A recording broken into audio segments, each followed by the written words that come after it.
Hello! Thank you for joining me again on another reading of C.S. Lewis's Prince Caspian. Tonight we will be reading Chapter 11, The Lion Roars. When the whole party was finally awake, Lucy had to tell her story for the fourth time. The blank silence which followed it was as discouraging as anything could be. "I can't see anything," said Peter after he had stared, his eyes sore. "Can you, Susan?" "No, of course I can't," snapped Susan, "because there isn't anything to see. She's been dreaming. Do lie down and go to sleep, Lucy." "And I do hope," said Lucy in a tremulous voice, "that you will all come with me, because I'll have to go with him whether anyone else does or not." "Don't talk nonsense, Lucy," said Susan. "Of course you can't go off on your own. Don't let her, Peter. She's being downright naughty."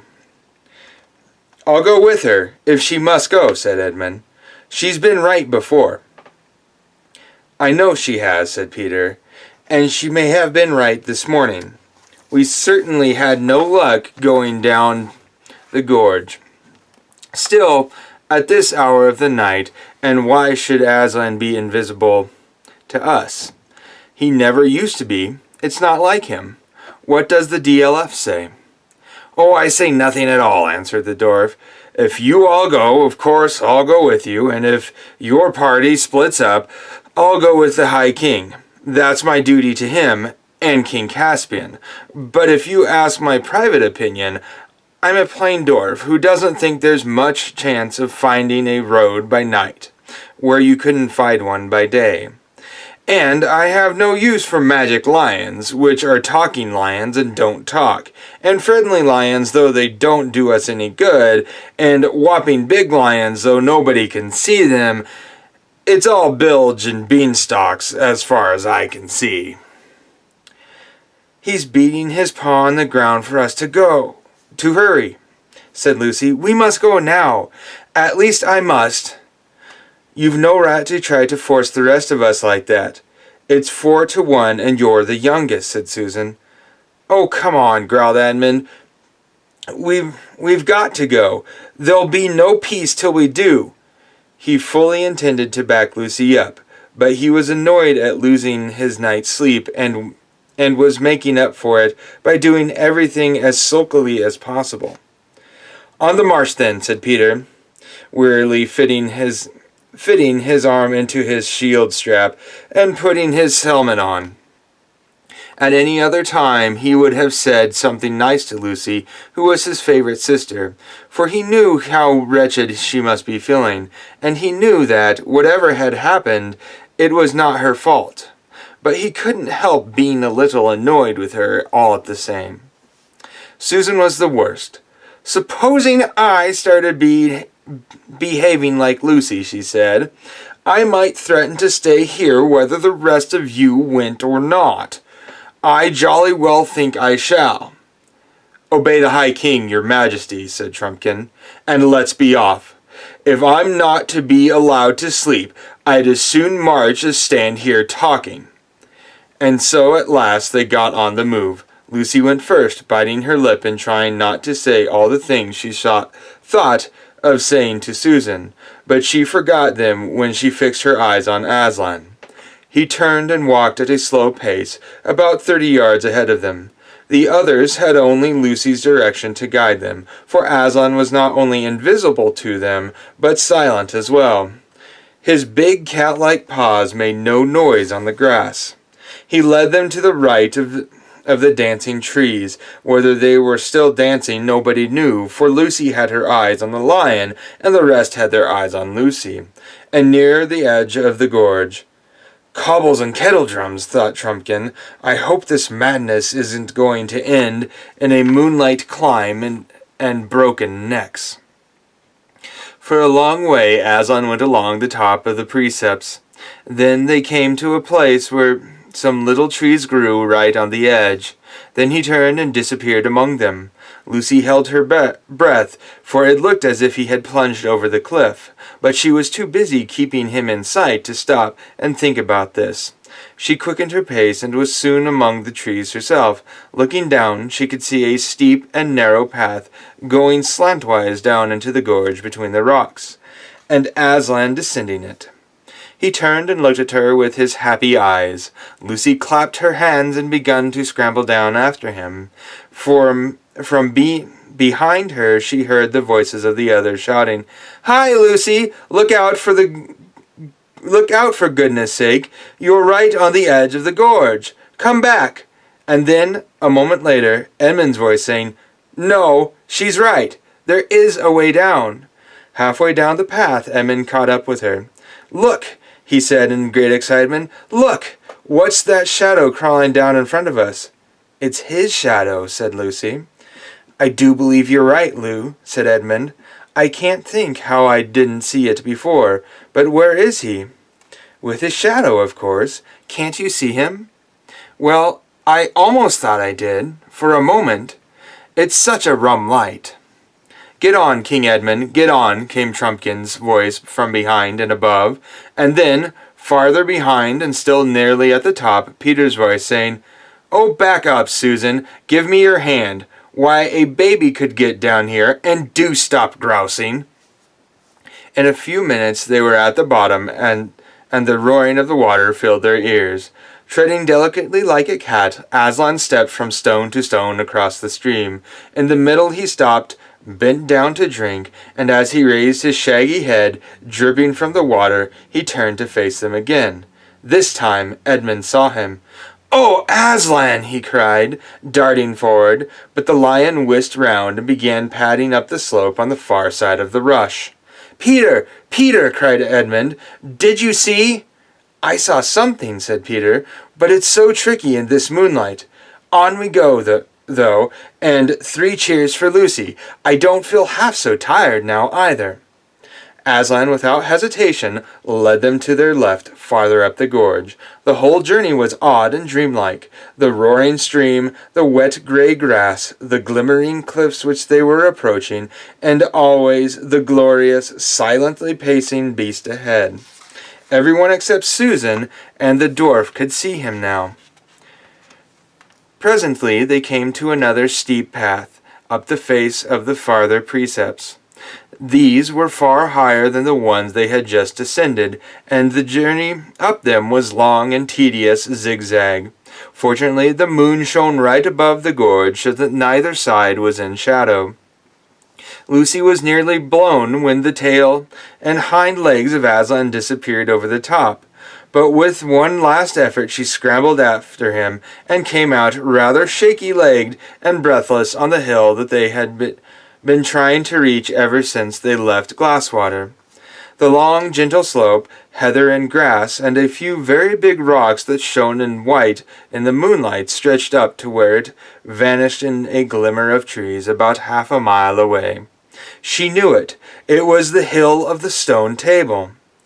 With the jingling of mail, the others climbed up behind her. Aslan glided on before them, and they walked after him. "Lucy," said Susan in a very small voice. "Yes," said Lucy. "I see him now. I'm sorry." "That's all right. But I've been far worse than you know. I really believed it was him. Yesterday, when he warned us not to go down to the firwood, and I really believed it was him tonight when you woke us up. Deep down inside. Or I could have, if I'd let myself. But I just wanted to get out of the woods and, I don't know, and whatever I am to say to him. Perhaps you won't need to say much," suggested Lucy. Soon they reached the trees, and through them the children could see the great mound, Aslan's house, which had been raised over the table since their days. "Our side don't keep very good watch," muttered Trumpkin. "We ought to have been challenged before now." "Hush," said the other 4. For now Aslan had stopped and and stood facing them, looking so majestically that they felt as glad as anyone can who feels afraid, and as afraid as anyone can who feels glad. The boys strode forward. Lucy made way for them. Susan and the dwarf shrank back. "Oh, Aslan," said King Peter, dropping on one knee and raising the lion's heavy paw to his face. "I'm so glad, and I'm so sorry. I've been leading them wrong ever since we started, and especially yesterday morning." "My dear son," said Aslan. Then he turned and welcomed Edmund. "Well done," were his words. Then, after an awful pause, the deep voice said, "Susan." Susan made no answer, but the others thought she was crying. "You have listened to fears, child," said Aslan. "Come, let me breathe on you. Forget them. Are you brave again?" "A little, Aslan," said Susan. "And now," said Aslan in a much louder voice, with just a hint of roar in it, while his tail lashed his flanks, "and now, where is this little dwarf, the famous swordsman and archer, who doesn't believe in lions? Come here, son of the earth, come here." And the last word was no longer the hint of a roar, but almost the real thing. "Rats and wreckage," gasped Trumpkin, in the ghost of a voice. The children, who knew Aslan well enough to see that he liked the dwarf very much, were not disturbed. But it was quite another thing for Trumpkin, who had never seen a lion before, let alone this lion. He did the only sensible thing he could have done, that is, instead of bolting, he tottered toward Aslan. Aslan pounced. Have you ever seen a very young kitten being carried in their mother cat's mouth?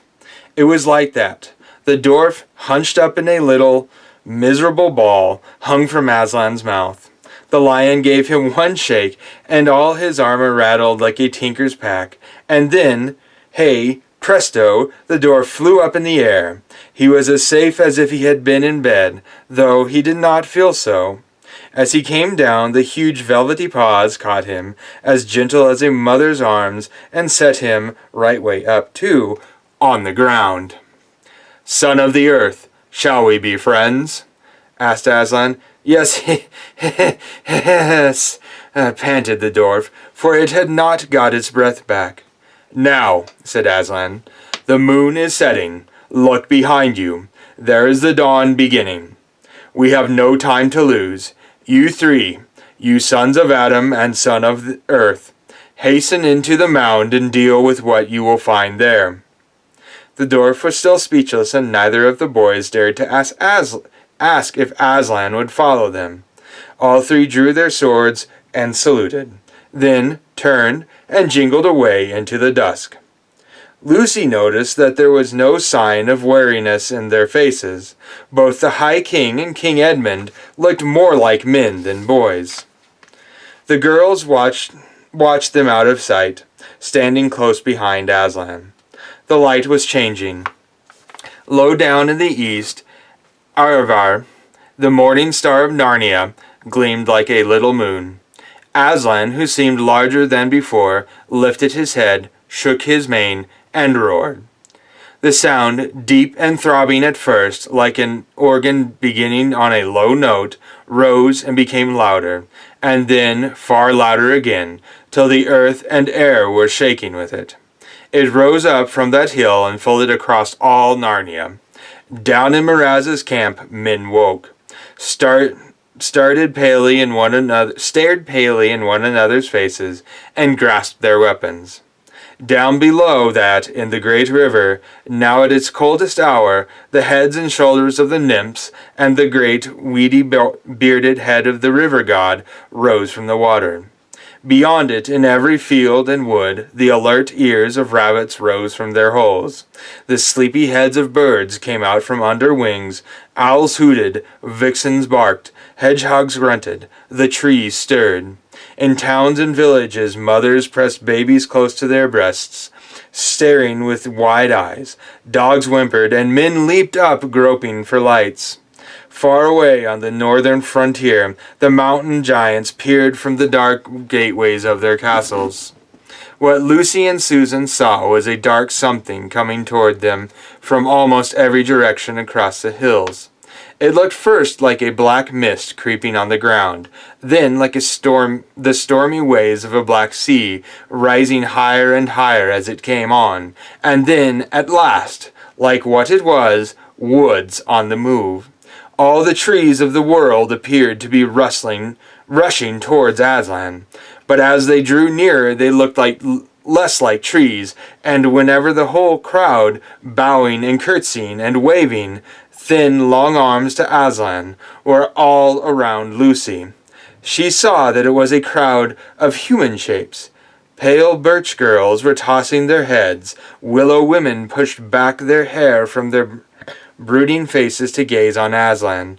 Then queenly beeches stood still and adored him. Shaggy oak men, lean and melancholy elms, shock-headed hollies, dark themselves, but their wives all bright with berries, and gay rowans all bowed and rose again, shouting, "Aslan! Aslan!" in their various husky or creaking or wave-like voices. The crowd and the dance rose round Aslan, for it had become a dance once more, grew so thick and rapidly that Lucy was confused. She never saw where certain other people came from, who were soon capering about among the trees. One was a youth, dressed only in a fawn skin, with vine leaves wreathed in his curly hair. His face would have been almost too pretty for a boy's, if it had not looked so extremely wild. You felt, as Edmund said when he saw him a few days later, "There's a chap who might do anything, absolutely anything." He seemed to have a great many names. Bromius, Brassus, and the Ram, three of them. There were a lot of girls with them, as wild as he. There was even unexpectedly someone on a donkey, and everybody was laughing, and everybody was shouting out, "Eon! Eon! Eo! Eo! Eo!" "It's a romp, Aslan!" cried the youth, and apparently it was. But nearly everyone seemed to have a different idea as to what they were playing.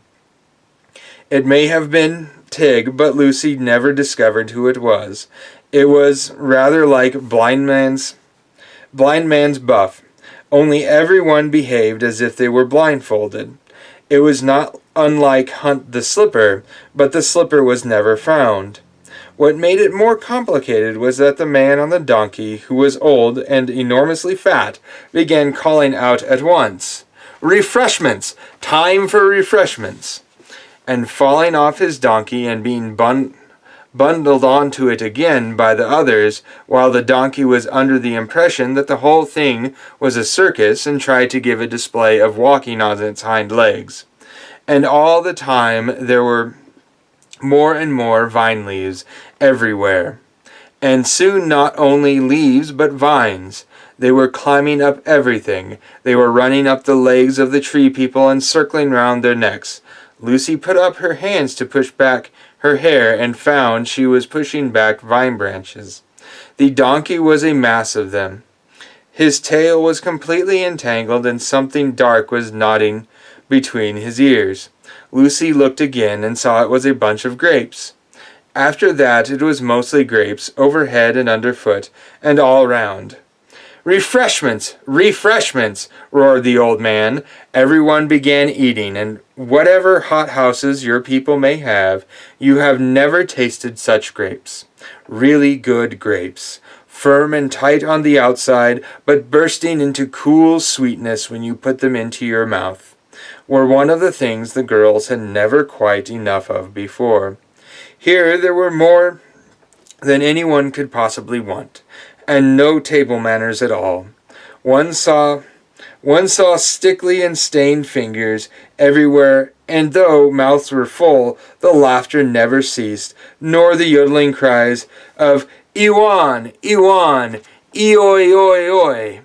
till all of a sudden Everyone felt at the same moment that the game, whatever it was, and the feast ought to be over, and everyone flopped down breathless on the ground and turned their faces to Aslan to hear what he would say next. At that moment the sun was just rising, and Lucy remembered something and whispered to Susan, "I say, Lou, I know who they are." "Who?" "The boy with the wild face is Bacchus, and the old one on the donkey is Silenus. Don't we remember Mr. Tumnus telling us about them long ago?" "Yes, of course. But I say, Lou." "What?" "I wouldn't have felt safe with Bacchus and all his girls if we'd met them without Aslan." "I should think not," said Lucy. This ends Chapter 11. Thank you for joining me on this reading of C.S. Lewis's Prince Caspian. And until I see you again, be kind and good to each other.